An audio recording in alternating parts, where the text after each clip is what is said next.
এই সাক্ষ্য প্রমাণের ভিত্তিতে ট্রাইব্যুনাল তাকে মৃত্যুদণ্ড দিয়েছেন, তার বিরুদ্ধে আমরা অ্যাপিলেট ডিভিশনে যেতে পারি, যাব।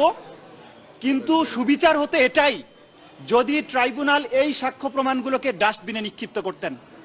এই সাক্ষ্য প্রমাণের ভিত্তিতে একজন মানুষের মৃত্যুদণ্ড হওয়া দূরের কথা, প্রসিকিউশনের জরিমানা হলে সেটাই যথেষ্ট হতো। এই এভিডেন্সগুলোকে যদি ছুঁড়ে ফেলে দেওয়া হতো সেটাই যথার্থ বিচার হতো। কারণ হচ্ছে যে 3টি কাউন্টে তাকে মৃত্যুদণ্ড দেওয়া হয়েছে, 3জন সাক্ষী, একজন বলেছেন 6 কিলোমিটার দূরে থেকে দেখেছেন, একজন বলেছেন 3 কিলোমিটার দূরে থেকে দেখেছেন, আর একজন 1.5 কিলোমিটার দূরে দেখেছেন ট্রেন থেকে নামছেন আজহারুল ইসলামীদের সাথে। আর একটি লোককেও তারা আইডেন্টিফাই করেনি। 3 কিলোমিটার, 1.5 কিলোমিটার আর 6 কিলোমিটার দূর থেকে দেখে যে সাক্ষী আজহারুল ইসলাম সাহেবকে আইডেন্টিফাই করেছে, সেই সাক্ষীর ভিত্তিতে মৃত্যুদণ্ড হওয়া এটা অষ্টম আশ্চর্যজনক ঘটনা বলে আমরা মনে করি। আমরা বিশ্বাস করি ট্রাইব্যুনালের রায় ভুল হতে পারে, শুদ্ধ হতে পারে, তার বিশ্লেষণ হবে সুপ্রিম কোর্টে।